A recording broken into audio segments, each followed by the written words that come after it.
Shalom, selamat pagi Bapak Ibu Saudara. Kita bersyukur di hari ini buat berkat Tuhan bagi setiap kita. Dan di awal pekan ini kita akan bersama-sama diberkati oleh firman Tuhan. Sebelum kita merenungkan firman Tuhan, mari kita berdoa. Bapa di sorga, kami rindu akan firman-Mu di pagi hari ini untuk mengawali pekan ini.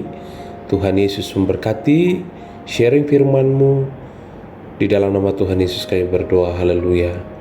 Amin. Bapak yang kekasih dalam Kristus, firman Tuhan yang kita renungkan bersama di pagi hari ini terdapat di dalam 1 Timotius pasal yang ke-6 ayat yang ke-18. 1 Timotius pasal yang ke-6 ayatnya yang ke-18.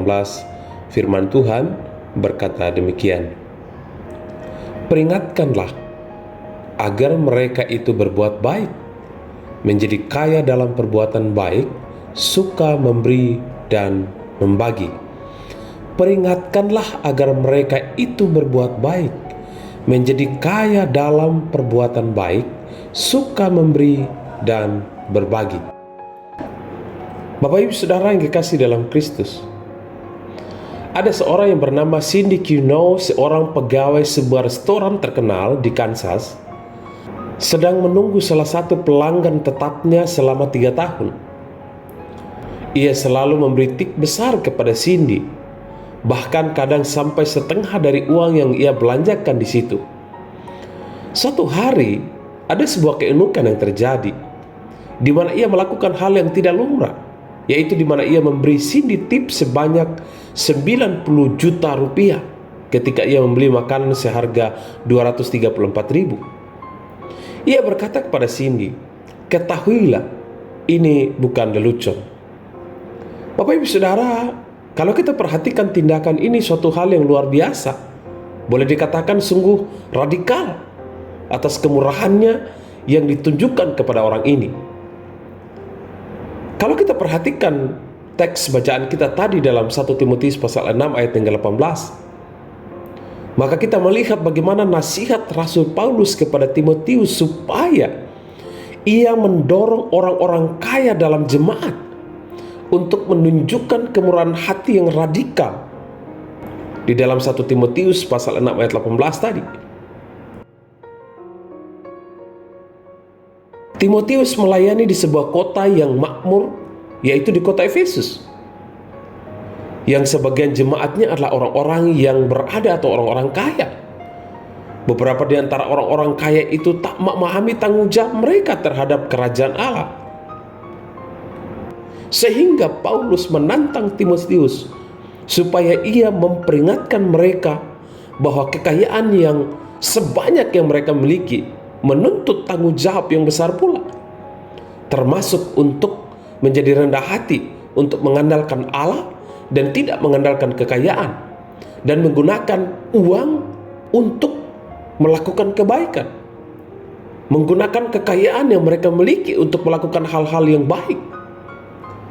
Cara mereka mengurus keuangan akan mencerminkan sikap hati mereka. Bapak Ibu Saudara, itulah yang dinasihatkan Paulus kepada jemaat di Efesus.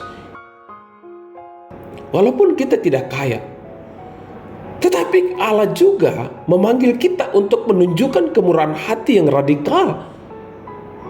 Apakah itu kepada teman kita, kepada keluarga kita, kepada saudara kita, kepada orang-orang di sekitar kita yang tidak seiman dengan kita. Bapak Ibu Saudara, jika kita bermurah hati dalam masalah keuangan atau masalah pemberian, kita akan lebih bisa bermurah hati maka kita akan lebih bermurah hati dalam bidang yang lain yang berkaitan dengan orang-orang lain. Kepedulian, perhatian kita kepada mereka. Apalagi di masa-masa yang sulit, masa-masa yang sukar, kita bersyukur untuk sarana teknologi yang Tuhan percayakan bagi setiap kita. Sehingga dengan sarana-sarana itu, kita bisa membangun relasi yang baik dengan orang lain. Kita bisa say hello dengan mereka, berdoa melalui telepon, agar mungkin mereka dalam kelemahan mereka dikuatkan. Bapak Ibu Saudara, Bagi kita yang sudah percaya kepada Kristus, sesungguhnya kita adalah orang-orang yang kaya di dalam kasih, kaya di dalam perhatian, kaya di dalam segala hal. Hanya yang menjadi masalahnya adalah, adakah kita peka melihat segala situasi yang terjadi? Bapak Ibu, mari kita meresponi firman Tuhan di dalam 1 Timotius pasal yang ke-6 ayat yang ke-18 ini. Peringatkanlah agar mereka itu berbuat baik.